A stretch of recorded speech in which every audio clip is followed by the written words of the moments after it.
আরে আমরা বাংলা প্যাডাগজির একটা কনসেপ্ট নিয়ে আলোচনা করব। এটা শুধু বাংলা প্যাডাগজি নয় ভাই, সিডিপির ক্ষেত্রেও কিন্তু এই টপিক থেকে আপনাদের নম্বর আসে। তো সিডিপি এবং বাংলা প্যাডাগজি দুটোর ক্ষেত্রে কিন্তু এটা আপনাদের কাজে লাগবে, যার নাম হচ্ছে ট্যালেন্টেড বা গিফটেড চাইল্ড, যাকে বাংলায় বলা হয় প্রতিভাবান শিশু। প্রত্যেকটি পরীক্ষায়, সিটেট পরীক্ষায় আমরা সিডিপিতে বা ল্যাঙ্গুয়েজে কিন্তু আমরা এই ধরনের প্রতিভাবান শিশু থেকে একটা প্রশ্ন কিন্তু আমরা পাই। তো আজকে আমরা এই টপিকের পুরো কনসেপ্ট ডিটেলস আলোচনা করব এবং কনসেপ্টের সঙ্গে কয়েকটি প্রশ্ন আমরা সলভ করব। সুতরাং প্রথমে আমরা কনসেপ্টটা আগে খুব ভালো করে বুঝে নিই। খুব সহজ, খুব ইজি, যে টপিকটা সব থেকে ইজি হচ্ছে এই টপিক। সুতরাং একটু ডিটেলসে খুব ভালো করে বোঝার চেষ্টা করি, তারপর আমরা এমসিকিউগুলো সলভ করব, তাতে অবশ্যই আমাদের কনসেপ্টটা আরও ক্লিয়ার হবে। তো শেষ পর্যন্ত দেখার অনুরোধ থাকলো, কারণ এই ধরনের টপিক আপনারা আমাদের চ্যানেলে পুরো ডিটেলসে ভালো করে বুঝতে পারবেন। এবং এটা থেকে আপনাদের যদি সিডিপিতে আসে 1 নম্বর এবং বাংলাতে আসে 1 নম্বর, তো এই টপিক থেকে আপনারা 2 নম্বর কিন্তু পেয়ে যাবেন। খুব কম সময় আমরা জিনিসটাকে বোঝাবার চেষ্টা করব। এবং যদি আরও এই ধরনের অনেক ক্লাস এবং পিডিএফ বা মক টেস্ট পেতে চাইলে আমাদের চ্যানেলে ইনফরমেশন দেওয়া আছে, কী করে পাবেন সবগুলা ডিটেলস আমাদের চ্যানেলে গিয়ে দেখে নিতে পারেন। তো চলুন আমরা শুরু করি। What is talented or gifted children. প্রথমে আমরা দেখব what is talented or gifted children বা হোয়াট ইজ প্রতিভাবান শিশু। ঠিক আছে, বা প্রতিভাবান শিশু কারা, এই জিনিসটা আমাদের আগে বুঝতে হবে। যে শিশু প্রয়োজনীয় কোনো কর্মসূচিতে ধারাবাহিকভাবে অনন্য সাধারণ পারদর্শিতা দেখায় তাকে প্রতিভাবান শিশু বলা হয়। এজন্য কেবলমাত্র বৌদ্ধিক ক্ষেত্রে নয়, সঙ্গীতে, শিল্পকলায়, সৃজনশীল লেখায়, নাটকে, যান্ত্রিক দক্ষতায়, সামাজিক নেতৃত্বে যে শিশু অসাধারণ বুৎপত্তি দেখায় তাকে প্রতিভাবান হিসাবে গণ্য করা হয়। অর্থাৎ যে শিশু নিয়মিতভাবে রেগুলার ভালো পারফরমেন্স করে, এক কথায় শেষ, যে শিশু রেগুলার মানে ধারাবাহিকভাবে কন্টিনিউয়াসলি অনন্য সাধারণ পারদর্শিতা মানে সে কী করে, সে একটু বিশেষ পারদর্শিতা দেখায়, একটু ভালো তার দক্ষতা, বিশেষ দক্ষতা রয়েছে। তো আমরা দেখবেন কিছু কিছু ছাত্র আমাদের ক্লাসে, সব ছাত্র, কিছু কিছু ছাত্র দেখবেন অনেক ভালো স্টুডেন্ট হয়, যাকে একবার বললে কিন্তু সেই জিনিসটা ভালো করে বুঝে নিতে পারে, বা একবার বুঝলে তার অনেক সময় মনে থাকে। এই শিশুগুলাকে আমরা ভালো স্টুডেন্ট বলে থাকি। তো এই ভালো স্টুডেন্টগুলোকে generally talented or gifted children বলা হয়। এরা যে শুধুমাত্র যে বৌদ্ধিক ক্ষেত্রে অর্থাৎ শিক্ষাগত দিক দিয়ে বা আমাদের পাঠ্যপুস্তক পাঠগত যে শিক্ষা, এই শিক্ষায় যে উন্নত হবে সেমন কথা নয়। তারা হতে পারে সঙ্গীতে ভালো হতে পারে, বা শিল্পকলায় ভালো হতে পারে, সৃজনশীল লেখায় ভালো হতে পারে, নাটকে একটা ভালো পারফরমেন্স দেখাতে পারবে, যান্ত্রিক দক্ষতা কিংবা সামাজিক নেতৃত্ব। দেখবেন লিডারশিপ কোয়ালিটি, কিছু কিছু ছাত্র ছোটোবেলায় থেকে কিন্তু লিডারশিপ কোয়ালিটি একটা তাদের মধ্যে জন্ম হয়। তো এই ধরনের লিডারশিপ কোয়ালিটিও যদি ভালো পারফরমেন্স তার মধ্যে থাকে, তখন তাকে আমরা ওই অ্যাঙ্গুলে তাকে আমরা ট্যালেন্টেড বা গিফটেড চিলড্রেন আমরা বলবো। ঠিক আছে, নেক্সট স্লাইড দেখি। সাধারণ বৌদ্ধিক ক্ষমতা, শিক্ষার বিশেষ দিকে প্রবণতা, সৃজনশীল বা উৎপাদনশীল চিন্তন ক্ষমতা, নেতৃত্ব দানের ক্ষমতা, দর্শনগত বা নান্দনিক ক্রিয়াশীলতা এবং মনঃসঞ্চালনমূলক দক্ষতা, ক্রিয়া কুশলতার দিক থেকে যারা অসাধারণ ক্ষমতার অধিকারী তাদেরকে প্রতিভাবান বলা হয়। এক কথায় যাদের সাধারণ বৌদ্ধিক ক্ষমতা কিংবা শিক্ষার একটা বিশেষ দিকে তাদের প্রবণতা বেশি থাকে, সৃজনশীল বা উৎপাদনশীল চিন্তন ক্ষমতা থাকে, তারা মানে এক কথা যদি বলি তাহলে বলবো যে তারা ক্রিটিক্যাল থিঙ্কিং করতে পারে বা ক্রিয়েটিভ থিঙ্কিং করতে পারে এই সমস্ত শিশুদের। বা যে সমস্ত শিশুরা নেতৃত্বদানের ক্ষমতা রাখে, তারা লিডারশিপ করতে পারে, বা দর্শনগত বা নান্দনিক ক্রিয়াশীলতা বা মনঃসঞ্চালনমূলক যদি ক্রিয়া কুশলতার দিক থেকে যারা অসাধারণ ক্ষমতার অধিকারী দেখায় তাদেরকে আমরা কি বলতে পারি, প্রতিভাবান শিশু বা ট্যালেন্টেড বা গিফটেড আমরা বলতে পারি।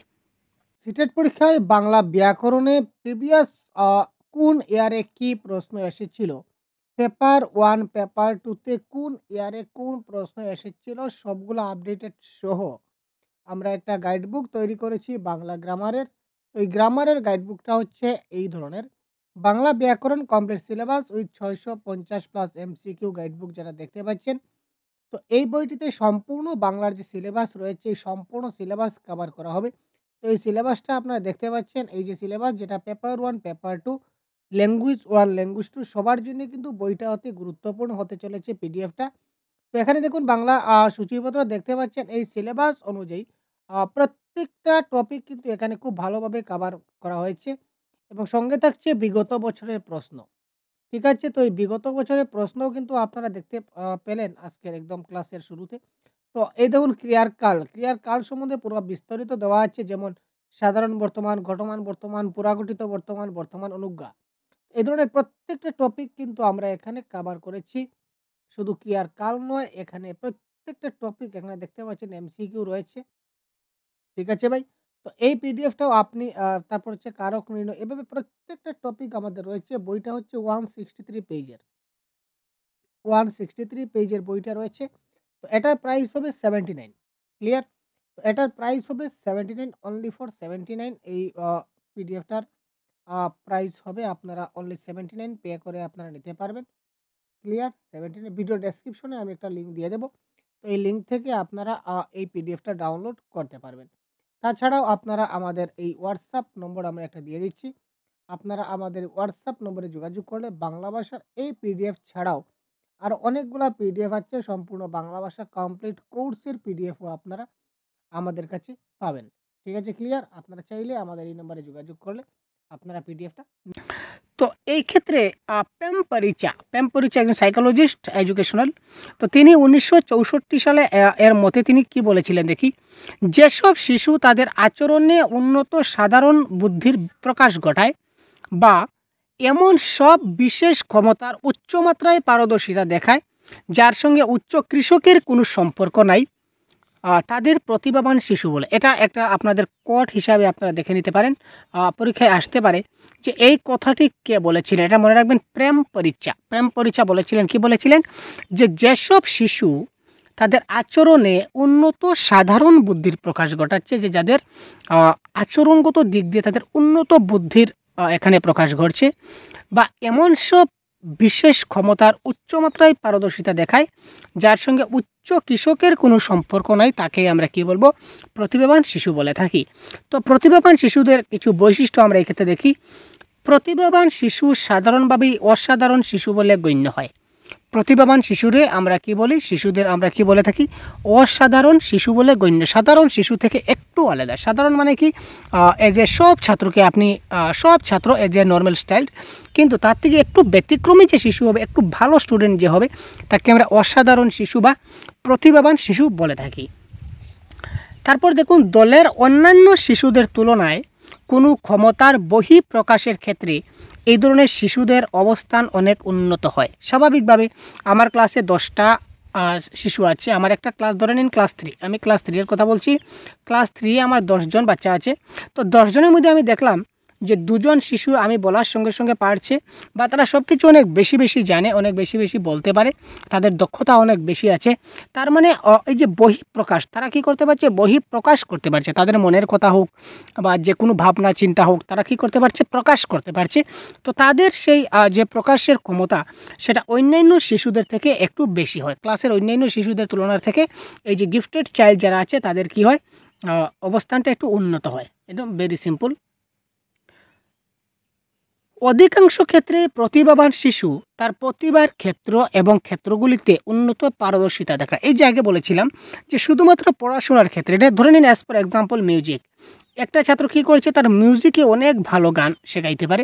সে কী করবে? তার সেই প্রতিভাটা, তার যে তার প্রতিভা রয়েছে, তার প্রতিভার ক্ষেত্রটা কোথায়? মিউজিকে। সেই মিউজিকটা হচ্ছে তার একটা প্রতিভার ক্ষেত্র। তো মিউজিকের ক্ষেত্রে সে কী করবে? সে তার পারদর্শিতা দেখাবে, তার হাইলি পারফরমেন্সটা দেখাবে। শুধু যে একটা বিষয় দেখাবে তেমন কোনো কথা নয়, বা শুধু যে পড়াশোনার ক্ষেত্রেও তাকে ট্যালেন্টেড হতে হবে তেমন কোনো কথা নয়। পড়াশোনা বা পাঠ্যপুস্তকের বাইরে গিয়েও সে, অর্থাৎ আমরা যদি বলি তাহলে স্কলাস্টিকটা মানে বাদ দিয়ে স্কলাস্টিকের ক্ষেত্রেও সে যদি কোনো অংশে তার পারফরমেন্সটা ভালো আমরা দেখি, তখন তাকে আমরা গিফটেড চাইল্ড বলতে পারি বা ট্যালেন্টেড চাইল্ড বলতে পারবো। এদের প্রতিভা কেবলমাত্র শিক্ষাক্ষেত্রে সীমাবদ্ধ থাকে না। এই যে কথা বারবার বলছিলাম, যেটা শিক্ষাক্ষেত্রে সীমাবদ্ধ থাকে না, অন্যান্য ক্ষেত্রের মধ্যেও তার প্রকাশ দেখা যায়। যেমন সঙ্গীতে দেখা যেতে পারে, নৃত্যতে, নাটকে, চিত্রাঙ্কনে, ভাস্কর্য, লিখন বা অন্যান্য সৃজনশীল কার্যাবলীতে তার প্রতিভা আমরা দেখতে পাই। তারপর দেখুন যান্ত্রিক কার্যাবলী, আগে এক কথা যেটা বলেছিলাম। তারপর দেখুন সামাজিক নেতৃত্বদান এবং মানব সম্পর্কজনিত বিষয়। ঠিক আছে, হয়তো সে সামাজিক নেতৃত্বদানের সে সোশিয়ালি মানব সম্পর্কজনিত বিষয়, অর্থাৎ ধরে নিন কোনো কিছু বাচ্চা আছে দেখবেন কেউ বিপদে পড়লে খুব তাড়াতাড়ি আগে গিয়ে তাকে বাঁচানোর চেষ্টা করে। তার সেই উপায় কি করে তার ভালো হবে সেই চিন্তাধারা করে। তো এই ধরনের বাচ্চাও কিন্তু এক ধরনের গিফটেড বাচ্চা। সৃজনশীল বিজ্ঞানের উপর পরীক্ষা এবং আবিষ্কার, তারা কী করতে পারে, অনেক ছাত্র আছে তারা কী করতে পারে, নিজে নিজে ক্রিয়েটিভিটি কিছু একটা জিনিস আবিষ্কার করতে পারে এবং তার উপর পরীক্ষা নিরীক্ষা করতে পারে বিজ্ঞানের ক্ষেত্রে। তারপর দেখুন শারীরিক কার্যাবলীতে কিন্তু অনেক ভালো হয়। যেমন অনেকে দেখবেন তার ট্যালেন্ট আছে, অনেকে দেখবেন 400 মিটার রান করে দেবে 10 মিনিটে, আবার অনেকে দেখবেন 200 মিটার রান করতে পারবে না 15 মিনিটে। ওই যে ব্যক্তি ভালো পারছে শারীরিক কার্যাবলীতে সেও কিন্তু এক ধরনের প্রতিভাবান। যেমন খেলাধুলা বলুন বা জিমনাস্টিক বলুন ইত্যাদিতে এই শারীরিক কার্যাবলীতে সে কী করে তার ভালো প্রতিভা দেখাতে পারে। তো এই সকল দিক দিয়ে যারা একটু অন্য মানে একটু ভালো পারফরমেন্স দেখাতে পারে তাদেরকে আমরা কি বলতে পারি, গিফটেড চিলড্রেন বা প্রতিভাবান শিশু বলতে পারি। প্রতিভাবান শিশু মাত্রই শুধু উচ্চ বুদ্ধাঙ্ক সম্পন্ন হবে তা বলা যায় না। শুধুমাত্র যে তার বুদ্ধাঙ্ক ভালো থাকলে, আইকিউ লেভেল যদি ভালো থাকে, তো আইকিউ লেভেল ভালো তার মানে সে প্রতিভাবান সেটা কিন্তু আমরা বলতে পারি না। কম প্রতিভাবান কম আইকিউ থাকা বাচ্চারাও কিন্তু প্রতিভাবান শিশু হতে পারে। এটা খুব ভালো করে মাথায় রাখবেন এই পয়েন্টটা, যে এই পয়েন্ট থেকে কিন্তু প্রশ্ন আসার চান্স আছে, আমরা দেখব এমসিকিউতে। প্রতিভাবান শিশু মাত্রই উচ্চ বুদ্ধাঙ্ক সম্পন্ন হবে তা বলা যায় না। তার মানে যদি আইকিউ লেভেল যদি কম থাকে তাহলেও কিন্তু একজন শিশু প্রতিভাবান হতে পারে। এই কথাটা ভালো করে ক্লিয়ার রাখুন। উপযুক্ত নির্দেশনা এবং আত্মপ্রকাশের সুযোগ পেলে প্রতিভাবান শিশু সমাজ, জাতি এবং বৃহত্তর মানব গোষ্ঠীর কল্যাণে আসতে পারে। যারা প্রতিভাবান আছে তাদেরকে যদি উপযুক্ত নির্দেশনা এবং তারা যেটা আত্মপ্রকাশ, তাদের নিজের মধ্যে যে ট্যালেন্ট রয়েছে ওইটা যদি সে প্রকাশের সুযোগ পায় তাহলে ওই শিশুরাও কোনো না কোনো একদিন সমাজ, জাতি কিংবা বৃহত্তর মানব কল্যাণ গোষ্ঠীর আসতে পারে। তো এবার কথা হচ্ছে যে স্যার প্রতিভাবান শিশু কারা হয় এখন আমরা বুঝলাম। তো আমরা ক্লাসে কী করে ফাইন্ড আউট করব যে কারা প্রতিভাবান শিশু, অর্থাৎ প্রতিভাবানদের কিভাবে চেনা যায় এই জিনিসটা এবার আমরা দেখব। দেখুন টারম্যানের মতে এখানে কিছুটা মত রয়েছে। দেখুন টারম্যানের মতে প্রতিভাবানদের বুদ্ধাঙ্ক 140 বা তার বেশি হবে। ঠিক আছে, টারম্যানের মতে প্রতিভাবানদের বুদ্ধাঙ্ক 140 বা তার বেশি হবে। এদের বুদ্ধির বিকাশ দ্রুত এবং এটা প্রায় 30 বছর পর্যন্ত হয়ে থাকে। টারম্যান কি বলেছিলেন যে প্রতিভাবান যারা আছে তাদের বুদ্ধাঙ্ক, তাদের আইকিউটা 140 বা তার বেশি হবে টারম্যানের মতে। কিন্তু সাধারণ ক্ষেত্রে যদি টারম্যান উল্লেখ না করে তাহলে আপনারা শুধুমাত্র যদি বলে দেয় যে যার যত বেশি আইকিউ বেশি সে তত বেশি প্রতিভাবান, এটা কিন্তু কারেক্ট হবে না, কারণ তার আগের কনসেপ্ট আমরা পড়ে এসেছি। যদি নির্দিষ্ট করে দেয় যে টারম্যানের মতে প্রতিভাবান শিশুদের বুদ্ধাঙ্ক 140 বা তার বেশি হবে তাহলে এটা কারেক্ট হবে। এদের বুদ্ধির বিকাশটা দ্রুত হয়, তাদের যেটা বুদ্ধির যেটা বিকাশ, ব্রেইনের যেটা ডেভেলপমেন্ট, এটা কি হয় খুব তাড়াতাড়ি হয় এবং এই বিকাশটা তাদের 30 বছর পর্যন্ত থাকে। প্রতিভাবান শিশুরা সাধারণের থেকে দীর্ঘ উচ্চতা সম্পন্ন এবং ওজনও বেশি হয়। এই কথা আরেকটা কিন্তু সাংঘাতিক কথা। প্রতিভাবান শিশুরা কি থাকে, একটু দীর্ঘ উচ্চতা সম্পন্ন হয় এবং ওজনও বেশি হয়। এই কথাটা ইত্যাদির ক্ষেত্রে এরা এগিয়ে থাকে। অনেক কথাটা তারা হাঁটা কথাটা ইত্যাদির ক্ষেত্রেও তারা এগিয়ে নিয়ে থাকে, অর্থাৎ অনেক বেশি হাঁটাটাও কিন্তু একটা ট্যালেন্ট। তারপর দেখুন হ্যারিয়েটের মতে এরা উদার এবং মহৎ হয়। হ্যারিয়েট একজন সাইকোলজিস্ট, উনি বলেছিলেন যে প্রতিভাবান শিশুরা উদার এবং মহৎ হবে, কিন্তু টারম্যান বলেছিলেন যে তারা দয়ালু, সৎ এবং পরার্থবাদী হবে। জিনিসগুলো কে কী কথা বলেছিলেন সেইগুলো মাথায় রাখতে হবে। আবার বলি টারম্যান বলেছিলেন প্রতিভাবানদের বুদ্ধাঙ্ক 140 বা তার বেশি হবে। হ্যারিয়েট বলেছিলেন এরা কী হবে, উদার এবং মহৎ হবে। আবার টারম্যান বলেছিলেন যে এরা দয়ালু হবে, সৎ হবে এবং পরার্থবাদী হবে। ক্লিয়ার?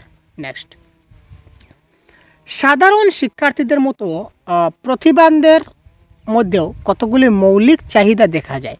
সাধারণ শিক্ষার্থীর মধ্যে যেরকম কিছুটা চাহিদা আছে, প্রতিভাবান শিক্ষার্থীর মধ্যেও কিন্তু সেম চাহিদা পরিলক্ষিত হয়। যেমন অন্যান্যদের মধ্যে এই প্রতিভাবানদের মধ্যে স্নেহ, প্রেম, ভালোবাসা, সহানুভূতি, আত্মপ্রতিষ্ঠা ইত্যাদি আরক্ষা করে। অর্থাৎ অন্যান্য শিশুদের যেমন স্নেহ থাকে, প্রেম থাকে, ভালোবাসা থাকে, প্রতিভাবান শিশুরাও কিন্তু তার থেকে কোনো ক্ষেত্রে পিছিয়ে নয়। তাদের ক্ষেত্রেও কিন্তু সমান মাত্রায় স্নেহ, প্রেম, ভালোবাসা, সহানুভূতি ইত্যাদি কিন্তু থাকে। কতগুলি চাহিদা যেমন অনুসন্ধিৎসা, কৌতূহল প্রতিভাবানদের প্রবল আকারে দেখা যায়। তাদের মধ্যে কৌতূহল বা ইচ্ছা, অনুসন্ধিৎসা মানে কোনো কিছু খোঁজার চেষ্টা করা, তারপর এই সকল জিনিসের প্রতি প্রতিভাবান যারা শিশু আছে তাদের কিন্তু একটা প্রবল আকার দেখা যায়, মানে তাদের এই ক্ষেত্রে একটা বিশেষ গুরুত্বপূর্ণ ভূমিকা এই ক্ষেত্রে দেখা যায়। অনেক সময় সাধারণের চোখে প্রতিভাবানদের আচরণ অদ্ভুত এবং অস্বাভাবিক বলে মনে হয়, কারণ প্রতিভাবান যারা রয়েছে তারা কিন্তু অস্বাভাবিক কিছু কাজ করে, যেমন হঠাৎ কিছু দেখবেন একটা নতুন কিছু ক্রিয়েটিভিটি করে ফেলেছে। তো সাধারণ শিশুরা দেখে কি মনে হবে, আরে কি একটা অদ্ভুত বানাচ্ছে রে ভাই, কি একটা অস্বাভাবিক বানাচ্ছে, এই ধরনের কথা। তো অনেক সময় সাধারণদের চোখে প্রতিভাবান যারা আছে তাদের আচরণ অদ্ভুত এবং অস্বাভাবিক বলে মনে হতে পারে, কিন্তু প্রকৃতপক্ষে প্রতিভাবানদের কাছে ওই আচরণগুলি নিতান্ত স্বাভাবিক। প্রতিভাবানরা যারা করছে অর্থাৎ তাদের মধ্যে ট্যালেন্ট আছে, গতিকে তারা ট্যালেন্ট দেখাচ্ছে, সুতরাং তাদের ক্ষেত্রে এটা একদম স্বাভাবিক ব্যাপার। শিক্ষক এবং অভিভাবকগণ ওই সমস্ত আচরণ বিশেষভাবে পর্যবেক্ষণ করবেন। এখানে শিক্ষক এবং অভিভাবক যারা আছে এই সমস্ত আচরণগুলা, শিশুর এই আচরণগুলো ভালো করে পর্যবেক্ষণ করবেন, কারণ এইগুলি থেকে নানা রকম তথ্য সংগ্রহ করা যায়। কারণ শিশুরা গান, একজন ছাত্র ভালো গানের যদি ক্লাসরুমে একটু সুরসুরি দেয় গানের, তাহলে বুঝতে পারবেন তার গানের প্রতি তার ইন্টারেস্ট আছে। হয়তো তাকে যদি একটু যদি অগ্রসর, গানের দিকে যদি অগ্রসর করে দেওয়া যায়, তাহলে সে কিন্তু একটা ভালো গায়ক হতেও পারে। তো এই দিকে একটু নজর দিতে হবে। তারপর দেখুন কতগুলি মানসিক গুণ আছে, যেমন মনোযোগের বিস্তার, মনোনিবেশের ক্ষমতা, চিন্তা ভাবনা করার ক্ষমতা, যুক্তি শক্তি, আত্মবিশ্বাস, নিজে সিদ্ধান্ত গ্রহণ করার ক্ষমতা। এই বিভিন্ন বিষয়বস্তু এবং ভাবধারার মধ্যে সমন্বয় সাধন করার যে ক্ষমতা, এই ক্ষমতাগুলা সাধারণদের থেকে প্রতিভাবানদের মধ্যে একটু বেশি দেখা যায়। যেমন মনোযোগের বিস্তার, প্রতিভাবান শিশুরা কী করতে পারে, বেশি করে মনোযোগ দিতে পারে, অ্যাটেনশন তারা বেশি দেয়। মনোনিবেশের ক্ষমতা, তারা মনোনিবেশ একটু বেশি করতে পারে। চিন্তা ভাবনা করার ক্ষমতাটা তাদের একটু বেশি হয়।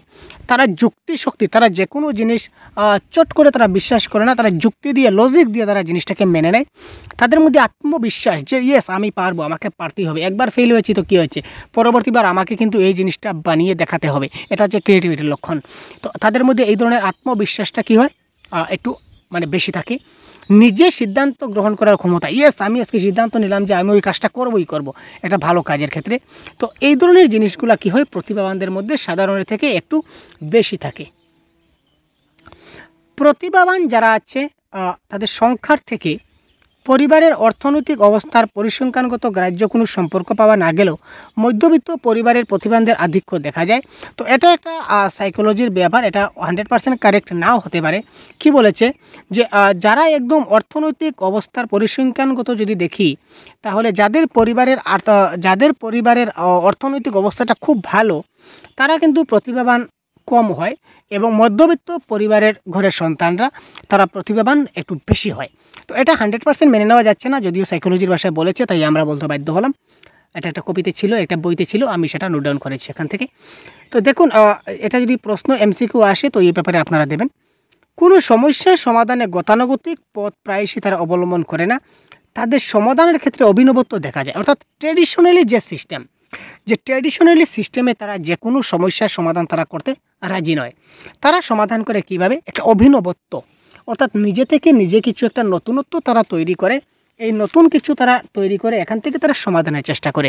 যে পুরান ট্র্যাডিশনালি যেমন 1+1 দেও, যেমন 1+2=3 কী করে হলো, প্রথমে একটা 1 দেও, তারপর আরেকটা 2 আঁকো, তারপর এই সবগুলো যোগ করো, তারপর 3 হবে, এটা হলো ট্র্যাডিশনাল সিস্টেম। কিন্তু প্রতিভাবানরা এই ধরনের জিনিসে বিশ্বাস করে না। তারা কিছুটা একটা অভিনবত্ব, একটা ইউনিক কিছু একটা সৃষ্টি করে। যেমন মার্বেল 3টা হাতে নিয়ে নিল, তো মার্বেল 3টা গুনলে কী হবে, 3 হবে। একটা মার্বেল, 2টা মার্বেল, 2টা 3টা একসঙ্গে যদি গণি তাহলে কত হবে, 3 হবে। এই ধরনের নতুন নতুন অভিনবত্ব তারা কী করে, মানে অ্যাপ্লাই করে পৌরাণিক সিস্টেম থেকে। যে কাজে ঝুঁকি আছে সেই কাজ তারা পছন্দ করে। যে কাজে ঝুঁকি আছে মানে রিস্ক, তারা রিস্কি কাজগুলো বেশি করে। যে কাজে অনেক বেশি রিস্ক আছে ওই কাজগুলো তারা বেশি পছন্দ করে। মূর্ত চিন্তার থেকে বিমূর্ত চিন্তার প্রতি এদের আগ্রহ বেশি দেখা যায়। যারা প্রতিভাবান শিক্ষার্থী আছে তারা মূর্ত চিন্তা, মানে যে জিনিসটা দেখা যাচ্ছে বাস্তব, মূর্ত মানে বুঝতে পারছেন তো, যার অস্তিত্ব আছে। মূর্ত মানে এমন একটা বস্তু বা এমন একটা জিনিস যেটাকে আমরা ধরতে পারি, টাচ করতে পারি, ফিল করতে পারি, যেটা দেখা যায়, ধরা যায়, এই সময় যে মূর্ত জিনিস বলে। কিন্তু প্রতিভাবানরা কী করে, মূর্ত থেকে অমূর্ত জিনিসের প্রতি তাদের ইন্টারেস্টটা একটু বেশি দেখা যায়।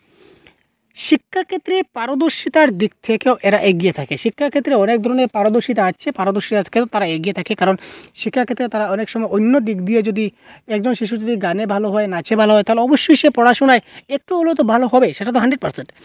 এদের ভাষা ব্যবহারের ক্ষমতা সাধারণের থেকে অনেক উন্নত, কারণ তারা যে ভাষাটা ব্যবহার করবে, অর্থাৎ কথা বলা, যে যে ছাত্রটা একটু ভালো পারে আপনার ক্লাসে, সে দেখবেন আপনার প্রশ্ন করার সঙ্গে সঙ্গে কিন্তু উত্তর দিয়ে দিচ্ছে। তার মানে তার ভাষা ব্যবহারের ক্ষমতাটা একটু উন্নত রয়েছে। পাঠ্য বিষয়ের গভীরে এরা যেতে চায়, পাঠ্য বিষয়ের একদম সম্পূর্ণ জিনিসটা তারা ভালো করে বুঝতে চায়, এই কথাটা এখানে বলা হয়েছে। তো এই দেখুন 11টা পয়েন্ট আমরা ডিসকাস করলাম। তো 11টা পয়েন্টের আমরা ডিসকাস করলাম। তো এবারে কয়েকটা জাস্ট এমসিকিউ সলভ করব। তো এমসিকিউগুলো কী হতে পারে একটু আপনারা আমার সঙ্গে সঙ্গে একটু হেল্প করুন আমাকে। কারেক্ট আনসার কী হতে পারে আপনারা কমেন্ট বক্সে জানান। তো কীভাবে প্রতিভাবানদের চেনা যায়? এদের বুদ্ধাঙ্ক, এটা কৃদ্ধাঙ্ক হয়ে গেছে, এটা স্পেলিং মিস্টেক, এটা হবে বুদ্ধাঙ্ক। এদের বুদ্ধাঙ্ক 140 বা তার বেশি হবে। এরা সাধারণত দয়ালু, সৎ এবং পরার্থবাদী হবে। এরা দূরদৃষ্টি সম্পন্ন হবে, উপরের সবগুলি। তো কারেক্ট আনসার কী হবে? Question number 1। একটু তাড়াতাড়ি কমেন্ট বক্সে কারেক্ট আনসার করুন। তো কী হতে পারে কারেক্ট আনসার? যদিও আপনারা প্রথম থেকে আমার ক্লাসটা দেখে থাকেন, তাহলে 100% গ্যারেন্টি এই প্রশ্নের কারেক্ট আনসার আপনারা উপরের সবগুলা দেবেন, কারণ টার্মেন বলেছিলেন এদের বুদ্ধাঙ্ক 140 বা তার বেশি। আবার আমরা এক জায়গায় পেয়েছিলাম যে এরা কী হয়, দয়ালু হয়, সৎ হয়, পরার্থবাদী হয়। আবার পেয়েছিলাম যে দূরদৃষ্টি সম্পন্ন হয়, মানে তারা একটা অনিশ্চয়তা দিকে তারা কাজ করে, অর্থাৎ যে কাজে রিস্ক আছে, কতটুকু সাকসেস হতে পারবো কিনা না, দ্যাট ইজ কল দূরদর্শী সম্পন্ন। তারা দূরদৃষ্টি সম্পন্ন হয়। তো এই ক্ষেত্রে option number D is the right answer. তারপর দেখি কোয়েশ্চেন নাম্বার 2।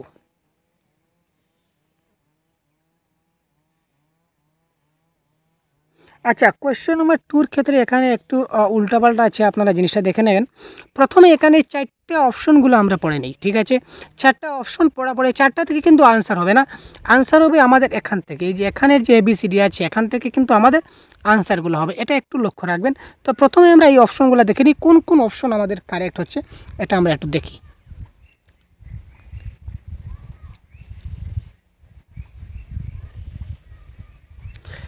সৃজনশীল এবং প্রতিভানদের মধ্যে পার্থক্য হলো।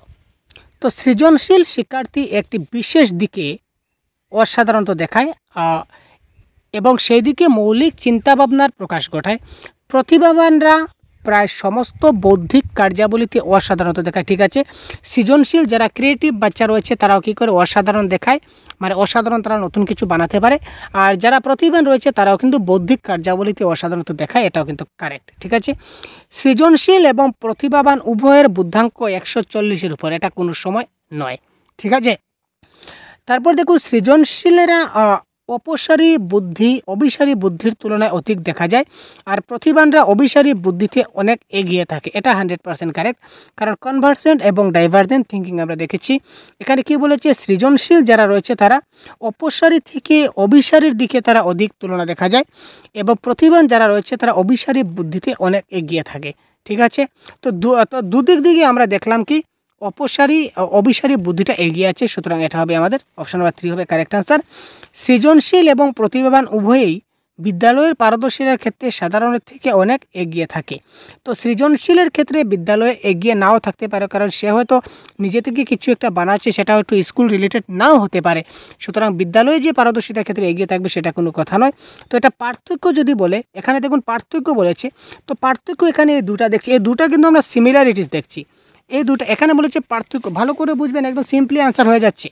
এখানে বলেছে আমাদের পার্থক্য কী, তো এখানে সৃজনশীল ও প্রতিভাবান উভয়ের বুদ্ধাঙ্ক 140 হবে, মানে দুটো সিমিলারিটিস বোঝাচ্ছে। আর এখানে সৃজনশীল এবং প্রতিভাবান উভয়, মানে দুটো সিমিলারিটিস দেখাচ্ছে, কিন্তু আমাদের কী লাগে, ডিফারেন্স। তো ডিফারেন্স এখানে অপশন নাম্বার 1 এবং অপশন নাম্বার 3 আমাদের ডিফারেন্স বোঝাচ্ছে, সুতরাং এখানে 1 এবং 3 হবে কারেক্ট আনসার। তো 1 এবং 3 option number 1 is the right answer. এখানে বলেছে নিচের কোনটা সঠিক নয়। কোয়েশ্চন নাম্বার 3 আমরা দেখি, যেহেতু এক পেজে না হয় একটু সমস্যা হচ্ছে, তবুও আমরা দেখাতে চেষ্টা করছি। নিচের কোনটা সঠিক নয়? প্রতিভাবানরা সাধারণের থেকে অনেক বেশি সংবেদনশীল হয়, এটা তো কারেক্ট, প্রতিভাবানরা সংবেদনশীল হতেই হবে। সাধারণের প্রশংসা বা নিন্দা উপর এরা বিশেষ গুরুত্ব আরোপ করে। এদের আচরণ সামাজিক নর্মস অনুযায়ী হয়, সামাজিক নর্মস অনুযায়ী হয়, কিন্তু এখানে বলেছে হয় না। ঠিক আছে, তো যে কাজে ঝুঁকি আছে সেই কাজ তারা পছন্দ করে, এটাও তো কারেক্ট। সামাজিক নর্মস অনুযায়ী হয় না, এটাও কিন্তু তাদের আচরণ, তারা সমাজের কোনো তারা সমাজের যে প্রাচীন পুরাতন নিয়ম সেই নিয়ম মতো কিন্তু তারা কাজ করে না, তারা অভিনবত্ব দেখায়, আগে বলেছিলাম। তো এই ক্ষেত্রে কারেক্ট আনসার হবে সাধারণদের প্রশংসা বা নিন্দার উপর এরা বিশেষ গুরুত্ব আর উপরে। তো কে নিন্দা করলো, কে পিএনপিসি করলো, পরনিন্দা পরচর্চা কে করলো কে না, এই নিয়ে প্রতিভাবান শিশুদের কোনো মাথা ব্যথা নেই। সুতরাং option number B is the right answer. তো তোমার মতে নিচের কোনগুলি প্রতিভাবানদের মধ্যে বিশেষ শিক্ষা ব্যবস্থা হওয়া উচিত? তোমার মতে নিচের কোনগুলি প্রতিভাবানদের বিশেষ শিক্ষা ব্যবস্থা হওয়া উচিত? অপশনগুলো দেখি। পৃথক বিদ্যালয়, মেধাভিত্তিক শ্রেণীকক্ষ, সমৃদ্ধ শিক্ষা কার্যসূচি, না উপরের সবগুলি? এটা কারেক্ট আনসার হবে উপরের সবগুলি। প্রতিভাবানদের জন্য বিশেষ শিক্ষার ব্যবস্থা করতে গেলে পৃথক বিদ্যালয়, কারণ ট্যালেন্টের বাচ্চাগুলোকে আলাদা বিদ্যালয় দিলে আরও ট্যালেন্ট বাড়বে। মেধাভিত্তিক শ্রেণীকক্ষ দিতে হবে, আর সমৃদ্ধ শিক্ষা কার্যসূচি দিলে আরও বেশি ভালো হবে। সুতরাং উপরের সবগুলো এই ক্ষেত্রে কারেক্ট আনসার। তারপর দেখো, শ্রেণীকক্ষে অল্প কয়েকটি শিক্ষার্থী অত্যন্ত মেধাবী, তাদের শিক্ষাদানে আপনি কি করবেন?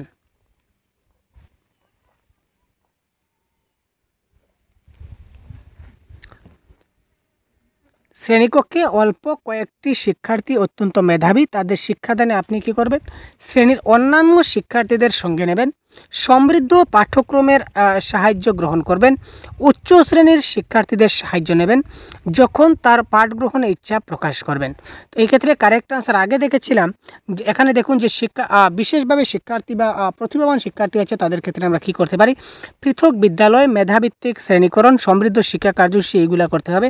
তো এখানে যেহেতু সমৃদ্ধ পাঠ্যক্রমের সাহায্য নিতে হবে, সুতরাং এটা হবে কারেক্ট আনসার। যারা মেধাবী আছে তাদের ক্ষেত্রে আমি কি করতে পারি? যদি সমৃদ্ধ পাঠ্যক্রম ব্যবহার করতে পারি তাহলে তারা আরও বেশি ভালো শিখতে পারবে, তাই তো? তো এই ছিল আমাদের আজকের এই ক্লাসের সম্পূর্ণ আনসার কি। তো আজকের ক্লাস এই পর্যন্ত বিদায় নিচ্ছি। পরবর্তী ক্লাসে অন্য একটা টপিক নিয়ে আপনাদের এইভাবে আলোচনা করে দেব। আর এই টপিক থেকে যদি কোনো কনফিউশন থেকে থাকে অবশ্যই কমেন্ট বক্সে জানাতে ভুলবেন না। আমরা পরবর্তী সময় আপনার কমেন্টটা আমরা উত্তর দেওয়ার চেষ্টা করব এজ এ ভিডিওর মাধ্যমে। ধন্যবাদ।